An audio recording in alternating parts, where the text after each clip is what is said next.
फूल फुलत आहे, कळी उमलत आहे, अशा या आनंदाच्या वातावरणात आमच्या परिपाठाला सुरुवात होत आहे. सागराला साथ असते पाण्याची, बागेला शोभा असते फुलांची, तसेच आमच्या परिपाठाला साथ असते काही विद्यार्थ्यांची. ढगातील पावसाची पडते धरणीशी गाठ, अशा या सुंदर समयी सादर करत आहोत आम्ही परिपाठ. आज दिनांक 25 जून 2025, वार बुधवार रोजी 10वी ब या वर्गाचा परिपाठ असून मी वैष्णवी ढाकणे या परिपाठाचे सूत्रसंचालन करत आहे. संस्कार शाळा आहे ज्ञानाची लाट, इथेच मिळते यशाच्या शिखराची वाट. अशा या सुंदर शाळेत नेहमी सादर होतो परिपाठ. सुविचार सांगून सर्वांना थोरांचे विचार, रुजवू विचारातून संस्कार, सांगून सुविचार म्हणून आजचा सुविचार घेऊन येत आहे ससाने सोहम. नमस्कार बालमित्रांनो, माझे नाव सोहम ससाने. आजचा सुविचार कष्ट व सेवा यातच खरा आनंद आहे. धन्यवाद सोहम. दिनविशेष. नवीन दिवस नव्या उमेदी, जरा शोधूया नवीन वाटा, प्रकाशाकडे वाटचाल अंधाराच्या थोपवू लाटा. खरंच येणारा दिवस कालच्यापेक्षा अधिक आनंदाने, उत्साहाने आणि चांगल्या दृष्टिकोनाने जगायचा असतो. आजचा दिवसही असाच आहे. म्हणून आजच्या दिवसाचे महत्त्व दिनविशेष हातून सांगण्यासाठी दिनविशेष घेऊन येत आहे मोठे आरती. नमस्कार बालमित्रांनो, माझे नाव मोठे आरती. आजचा दिनविशेष 1975 साली पंतप्रधान इंदिरा गांधी यांनी देशात अंतर्गत आणीबाणी जाहीर केली. धन्यवाद आरती. मूल्य. डॉक्टर बाबासाहेब आंबेडकरांनी आपल्याला 10 नैतिक मूल्यांची सांगड घालून दिली आहे. म्हणून आजचे नैतिक मूल्य घेऊन येत आहे भोसले हर्षद. नमस्कार बालमित्रांनो, आजचे नैतिक मूल्य. नमस्कार बालमित्रांनो, माझे नाव हर्षद साहेबराव भोसले. आजचे नैतिक मूल्य. डॉक्टर बाबासाहेब आंबेडकरांनी आपल्याला 10 नैतिक मूल्याची सांगड घालून दिली आहे. जसे वक्तशीलपणा, स्त्री पुरुष समानता, त्यातील एक म्हणजे सर्व धर्म सामान्य, समभाव. सर्व धर्म म्हणजे कोणत्याही धर्म, जात, पंथ, परंपरा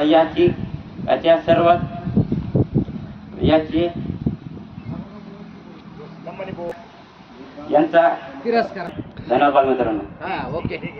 धन्यवाद हर्षद. चिंता केल्याने मनात गोंधळ होतो, तर चिंतन केल्याने मनातील गोंधळ नष्ट होतो. म्हणून आजचे चिंतन घेऊन येत आहे Dhakane Riddhi. Good morning all of you. I am presenting today's meditation. कल करे सो आज करे सो अब, पल में परलय होएगी बावरी करेगा कब. Kabirdas emphasized the importance of not procrastinating and acting promptly as time is fleeting and uncertain. Thank you. धन्यवाद रिद्धी. इंग्रजी शब्द. आजच्या काळात इंग्रजी शब्दांचा साठा असणे खूप गरजेचे आहे. म्हणून आजचे इंग्रजी शब्द घेऊन येत आहे कबाडे युवराज. Good morning everyone. Today's English word campus. CAMPUS.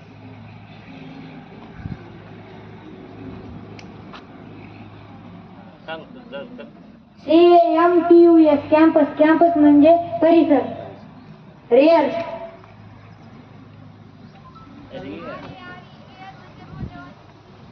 बरोबर. आर्य रेअर म्हणजे मौल्यवान.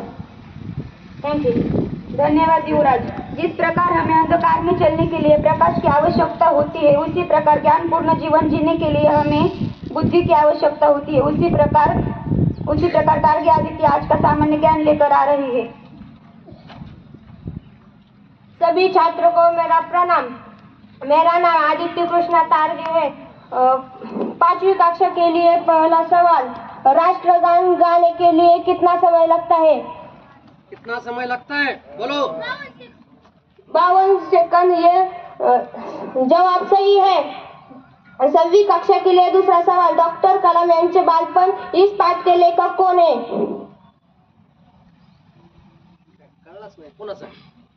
डॉक्टर कलाम यांचे बालपण इस पाठ के लेखक कौन है?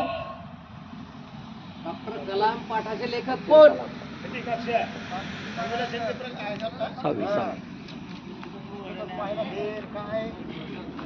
जवाब डॉक्टर APJ अब्दुल कलाम. 7वीं कक्षा के लिए तीसरा सवाल. भारत के पहले राष्ट्रपति कौन थे?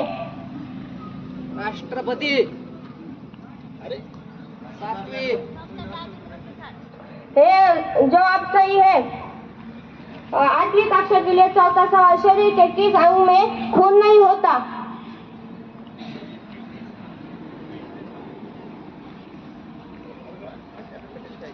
शरीर के किस अंग में खून नहीं होता? जवाब नाखून। 9वीं कक्षा के लिए 5वां सवाल, या झोपडीत माझ्या इस कविता के कवि कौन है?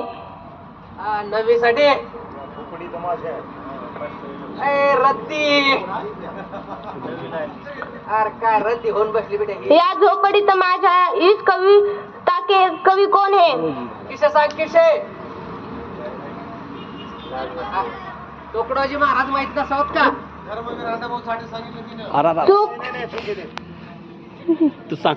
राष्ट्रसंत तुकडोजी महाराज. 10वीं कक्षा के लिए छठा सवाल, हिस्ट्री यह शब्द कौन सी भाषा का है? ग्रीक है। जवाब सही है। शुक्रिया। शुक्रिया अदिति। आइए जाने दुनिया में क्या हो रहा है और देश में क्या हो रहा है आज की खबरों में। मैं आपके लिए ताजा खबर ले आ रहा है कोल्हे रुद्र। सभी छात्रों को मेरा प्रणाम। आज की ताजा खबर, ज्ञानेश्वर महाराज पालकी का वाल्य गांव में हुआ आगमन। धन्यवाद। शुक्रिया रुद्र। बोध कथा, आज की बोधपूर्ण बोध कथा लेकर आ रही है ढाकने पंकजा। नमस्ते, मेरे कहानी का नाम है सबसे बड़ी सीख। यह 3 दोस्तों की कहानी है, ज्ञान, धन और विश्वास। तीनों बहुत अच्छे मित्र दोस्त थे। तीनों में प्यार भी बहुत था। एक बार किसी वजह से उनको अलग होना पड़ा, तो तीनों ने एक दूसरे से सवाल किया कि आज के बाद हम कहाँ मिलेंगे। तो ज्ञान ने कहा, मैं मस्जिद, मंदिर और किताबों में मिलूंगा। धन ने कहा, मैं अमीरों के पास मिलूंगा। विश्वास ने कुछ नहीं कहा और चुप बैठा। जब दोनों दोस्तों ने उसे चुप रहने का कारण पूछा, तो विश्वास ने रोते हुए कहा, अगर मैं एक बार चला गया तो फिर वापस नहीं मिलूंगा। ये छोटी सी कहानी हमें सिखाती है कि ज्ञान और धन हम जब चाहे तो प्राप्त कर सकते हैं, लेकिन विश्वास एक ऐसी चीज है जो एक बार टूट गई तो वापस आना मुश्किल है। शुक्रिया। शुक्रिया पंकजा। इसी तरह 10वीं ब का परिपाठ समाप्त हुआ है, ऐसा मैं जाहिर करती हूँ। शुक्रिया।